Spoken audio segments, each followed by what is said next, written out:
गलतियां ऐसी कर देते हैं जो आपको लगता है अरे ये कौन सी बड़ी बात है, लेकिन वो इतनी बड़ी बात होती है कि वो आपके लिए मुश्किलें बढ़ा देती है।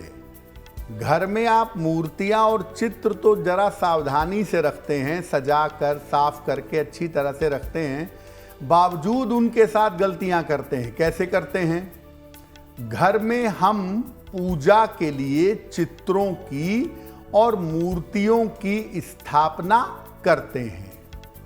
अब बहुत बार ऐसा होता है कि भाई मूर्तियां भी तो जिस मटेरियल की हैं वो नश्वर है, तो मूर्तियां खराब हो जाती हैं, चित्रों के कलर उड़ जाते हैं, चित्र फीके पड़ जाते हैं, तब हम उनका विसर्जन कर देते हैं। अब ज्यादातर लोग क्या करते हैं कि घर में तो भगवान को रखा है मंदिर में एकदम सजा के, और जब मूर्ति पुरानी हो गई तो ले जाके पीपल के पेड़ के नीचे रख के चले आए, फोटो पीपल के पेड़ के नीचे रख के चले आए, इधर उधर कहीं भी रख दिया। और बाद में क्या होता है, वो मूर्तियां इधर उधर गिर रही हैं, टूट रही हैं, जानवर उनको अपने पैरों से मार रहे हैं, गाय कुत्ता उनके ऊपर चढ़ रहे हैं। ये क्या कर रहे हैं आप जिस मूर्ति से एक समय में अपना भाव जोड़ते हैं, उसी मूर्ति को ऐसे ले जाके फेंक देते हैं। अपने धर्म का भी अपमान करते हैं और देवी देवताओं का भी अपमान करते हैं। नहीं कर पा रहे मत रखिए, लेकिन ये सब मत करिए। मूर्तियों को आप अगर प्रयोग नहीं करते अब, तो या तो जल प्रवाहित कर दीजिए, और या जमीन में नदी के किनारे या कहीं साफ जगह पे जमीन में गड्ढा खोद करके उन मूर्तियों को दबा दीजिए। आप कितने भी बड़े पुजारी तपस्वी हों, अगर आप मूर्तियों का इस प्रकार अनादर करेंगे तो बृहस्पति चौपट होगा, जीवन में अशुभता आएगी, आप मुश्किल में पड़ेंगे। तो इस कार्यक्रम के माध्यम से मैं तमाम लोगों से निवेदन करता हूं कि कृपा करके पीपल के पेड़ के नीचे या इधर उधर मूर्तियां चित्र मत रखिए। अपने धर्म के ऊपर श्रद्धा करिए, देवी देवताओं की श्रद्धा करिए, उनको जल प्रवाहित करिए या जमीन में गड्ढा खोदकर दबा दीजिए। मूर्तियों और चित्रों का अगर आप अनादर करेंगे तो जीवन से बृहस्पति की शुभता नष्ट हो जाएगी, और अगर बृहस्पति की शुभता नष्ट हुई तो संकट के समय में आपकी कोई रक्षा नहीं कर पाएगा। इसलिए कृपा करके जरा अपनी आंखें खोलिए, होश में आइए, ये सब काम करना बंद कर दीजिए। ये जो पवित्र स्थानों पे देवी देवताओं के पीठ है ना, ये बड़े सोच समझ के बनाए गए हैं, क्योंकि वहां की तरंगे बड़ी पवित्र हैं। क्यों नहीं दिल्ली में कोई शक्तिपीठ बना दिया गया? क्यों नहीं किसी और जगह बना दिया गया? पर्वतों पे बनाया गया, नदियों के किनारे बनाया गया, बड़ा सोच समझ के बनाया गया, क्योंकि वहां की तरंगे उसके उपयुक्त थीं। अब आप उसमें गलती क्या करते हैं? तीर्थ स्थान पे जाते हैं, पवित्र स्थान पे जाते हैं। देखिए, पवित्र स्थानों की, वृंदावन है, मथुरा है, काशी है, इनकी अपनी मर्यादा है। पवित्र स्थानों की और तीर्थ स्थानों की अपनी मर्यादा है, और इस मर्यादा को बनाए रखिए। आप ही अपने तीर्थ स्थानों की, पवित्र स्थानों की मर्यादा नहीं रखेंगे तो बाहर से कोई आएगा क्या? तो इस मर्यादा को बनाए रखिए। तीर्थ स्थान पे लोग जाते हैं, मैं वृंदावन जा रहा हूं, दिन में दर्शन किए, घूमे, और शाम को होटल में बैठ के अल्कोहल ले रहे हैं, शराब पी रहे हैं, नॉनवेज ले गए हैं वो खा रहे हैं। तो तीर्थ स्थानों पे तामसिक आहार ग्रहण करते हैं, व्यभिचार करते हैं, ये बहुत बड़ा पाप है।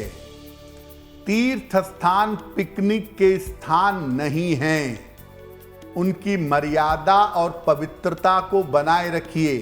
आप हरिद्वार जा रहे हैं नदियों में नहाने, नदियों को भी गंदा कर रहे हैं, शाम को अल्कोहल भी ले रहे हैं, व्यभिचार भी कर रहे हैं। आज नहीं तो कल ऐसी मुश्किल में पड़ेंगे कि निकलना बड़ा कठिन हो जाएगा।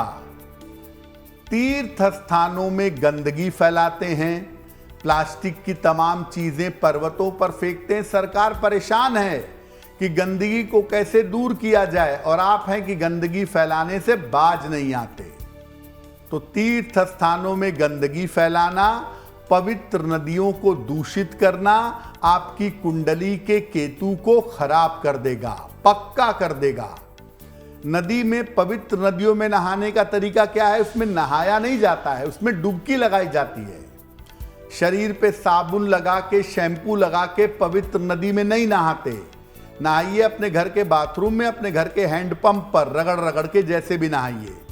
पवित्र नदियों में केवल परमात्मा का नाम लेकर डुबकी लगाई जाती है, बस। तो अगर आप पवित्र नदियों को गंदा करें, तीर्थ स्थानों में उपद्रव करें, व्यभिचार करें, ऐसा अगर आप करेंगे तो याद रखिए जीवन में बड़ी और गोपनीय बीमारी आपको होगी।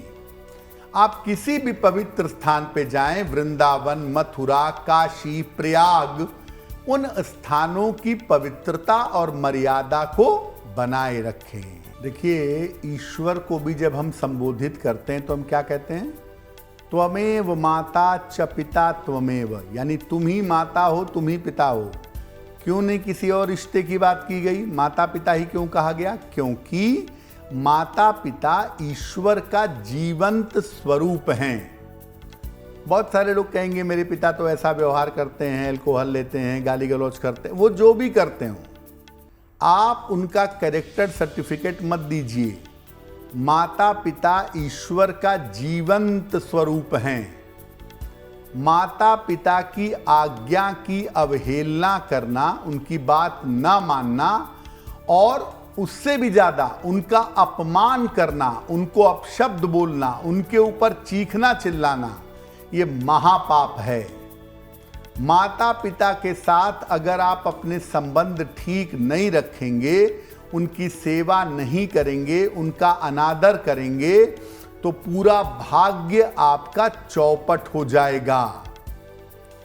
कोई व्यक्ति अपने सामर्थ्य के अनुसार यथाशक्ति अगर माता पिता की सेवा करे तो जीवन की तमाम समस्याएं नष्ट हो जाएंगी। केवल माता का मतलब क्या होता है? चंद्रमा, आपका मन।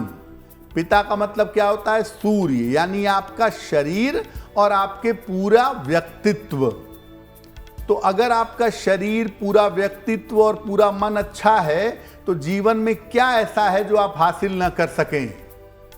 इसलिए प्रभु कृपा निधान, माता पिता के साथ उपद्रव मत करिए, और ये कभी मत कहिए कि मेरी माता ऐसी, मेरे पिता ऐसे। शास्त्र कहता है कि अगर माता के अंदर दुनिया की सबसे ज्यादा नकारात्मक चीजें हैं तो भी वो पूज्य हैं। इसलिए कृपा करके माता पिता का ध्यान रखिए। उनके साथ नहीं रह पाते हैं, अगर दूर रहते हैं तो भी उनका ख्याल रखिए, जो हो सके वो करते रहिए। और अगर मान लिया माता पिता गलत बोलते भी हैं, चुपचाप सुन लीजिए। उनसे बहस करना, उनका अपमान करना, उनका निरादर करना, ये निश्चित रूप से आपको जीवन में गड्ढे में ढकेल देगा। कुंडली कितनी भी शानदार क्यों ना हो, आपका पतन अवश्य होगा। काम और रोजगार के मामले में, खासतौर से नौकरी के मामले में, आप ऐसी गलती करते हैं कि आपको लगता है कि अरे इससे क्या फर्क पड़ता है। लेकिन ये जो गलती है, एक दिन आपकी नौकरी ले जाती है, रोजगार खराब करती है और आपको सड़क पर ले आती है। क्या गलती करते हैं? देखिए, हम जो भी नौकरी करते हैं, जो भी रोजगार करते हैं, खासतौर से नौकरी, उसके लिए हमें धन मिलता है। कंपनी, मालिक हमें पैसे देते हैं। अगर हम अपने काम में लापरवाही करते हैं और सैलरी लेते रहते हैं, काम ईमानदारी से नहीं करते, सैलरी लेंगे, काम में केवल बेईमानी, इधर का काम उधर, उधर का काम इधर, काम में कोई जिम्मेदारी ना दिखाएं, सैलरी लेते रहें, तो इससे हमारा पुण्य नष्ट होगा। क्योंकि एक तरह से फ्री में सैलरी ले रहे हैं ना। जब काम कर ही नहीं रहे हैं, ऑफिस पहुंचे 10 बजे, 12 बजे डेस्क पे पहुंचे, फिर लंच करने चले गए, फिर घूम रहे हैं, फिर 4 बजे आए, 5 बजे जाने का टाइम हो गया, घर चल दिए, काम हो गया ऑफिस का। तो आप पैसे तो ले ही रहे हैं बिना काम किए हुए। तो बिना काम किए हुए अगर पैसे लेंगे तो आपका संचित पुण्य नष्ट होगा और जिंदगी में अशांति बढ़ेगी। अपने रोजगार से, अपनी नौकरी से आप बेईमानी करते हैं। आप ऑफिस का काम करने के नाम पे दूसरे काम करते हैं, पर्सनल काम करते हैं। अपने रोजगार में बेईमानी करेंगे तो एक दिन धन की समस्या परेशान करेगी, क्योंकि आपका पुण्य नष्ट होगा। और परिवार की समस्या तो खैर आपको हमेशा ही परेशान करेगी। देखिए, अपनी नौकरी रोजगार के स्थान पे अपना काम ठीक से करिए। और दूसरा काम नहीं कर रहा है, दूसरा काम नहीं करता है, उसकी निंदा मत करिए। जो वो कर रहा है उसका प्रभाव उसको मिलेगा। दूसरे की शिकायत करने पहुंच गए कि वो तो साहब कुछ करता ही नहीं है, मैं दिन भर काम करता हूं। निंदा भी नहीं करनी है आपको। आप अपना काम ठीक से करिए, आप अपने पुण्य ठीक करिए, अपने कर्म सुधारिए, लेकिन दूसरे की निंदा मत करिए। वो जो कर रहा है वो करने दीजिए, उसका परिणाम उसको समय पर प्राप्त होगा। अगर आप मुझसे जुड़ करके अपनी समस्याओं का समाधान चाहते हैं और चाहते हैं कि आपकी समस्याओं को ज्योतिष के माध्यम से सुलझाया जाए, तो आप हमसे संपर्क कर सकते हैं, जुड़ सकते हैं एस्ट्रो तक पर।